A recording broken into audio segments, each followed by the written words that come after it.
السلام علیکم ورحمۃ اللہ وبرکاتہ۔ دوستو امید کرتا ہوں آپ خیریت سے ہوں گے۔ میں ہوں محمد مقصود قاسمی اور آپ دیکھ رہے ہیں باغ مدینہ یوٹیوب چینل۔ دوستو رامپور کے اعظم خان نے ایک ایسا بیان دے دیا ہے کہ آپ بھی جب اس کو سنیں گے تو واقعی یہ سوچنے پر مجبور ہو جائیں گے کہ اعظم خان اپنے بیان کے ذریعے گویا کہ ان کے دل کے اندر جو درد ہے اس درد کو محسوس کر رہے ہیں اور پھر اس کو لوگوں کے سامنے لا رہے ہیں۔ کیا ہے پورا معاملہ میں آپ حضرات کو بتلاتا ہوں اور آپ سے گزارش کرتا ہوں لاسٹ تک ہمارے ساتھ اس بنے رہیں، آپ کو پوری بات کا علم ہو جائے گا۔ اور پہلی بار چینل پر آئیں تو سبسکرائب بھی کر سکتے ہیں۔ رامپور سماجوادی پارٹی کے سینئر لیڈر اور اسمبلی سے نااہل قرار دیے گئے سابق رکن اسمبلی اعظم خان نے آج ایک سنسنی خیز بیان دیا ہے۔ طویل عرصے کے بعد اعظم خان نے خرابی صحت کے باوجود آج اتر پردیش میں ہونے والے میونسپل انتخابات کی مہم میں حصہ لیا۔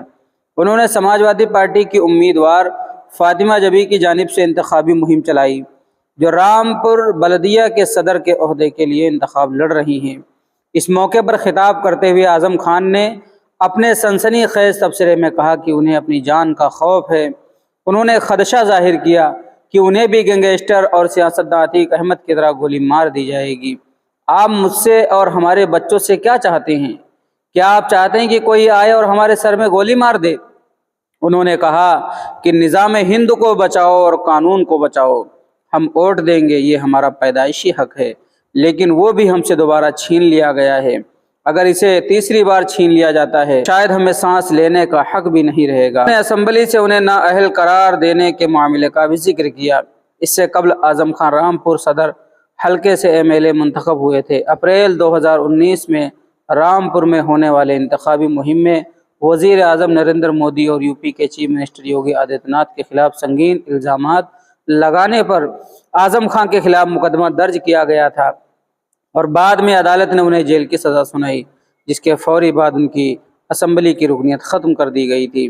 تو دوستو اس طریقے کا بیان اعظم خان نے دیا ہے کہ کوئی آئے گا اور میرے سر میں بھی گولی مار کر چلا جائے گا، آخر تم لوگ میرے اور میرے پریوار والوں سے، میرے چاہنے والوں سے چاہتے کیا ہو؟ دوستو انہوں نے ایک درد بیان کیا، ایک جذباتی بیان دیا انہوں نے رامپور کے اندر۔ اب آپ حضرات کا اس بیان کے تعلق سے کیا کہنا ہے نیچے کمنٹ کیجیے، اور پہلی بار آئے ہیں تو سبسکرائب کر لیجیے اور دعا کیجیے اللہ تبارک و تعالی جتنے مسلم قائدین ہیں، جتنے بھی دنیا کے اندر مسلمان ہیں، خصوصی ہمارے ملک کے اندر، اللہ سب کی حفاظت فرمائے، تمام تر پریشانیوں کو دور فرمائے۔ چلیے دوستو پھر ملتا ہوں انشاءاللہ جلدی کسی نئے ویڈیو میں کسی نئے ٹاپک کے ساتھ۔ السلام علیکم ورحمۃ اللہ وبرکاتہ۔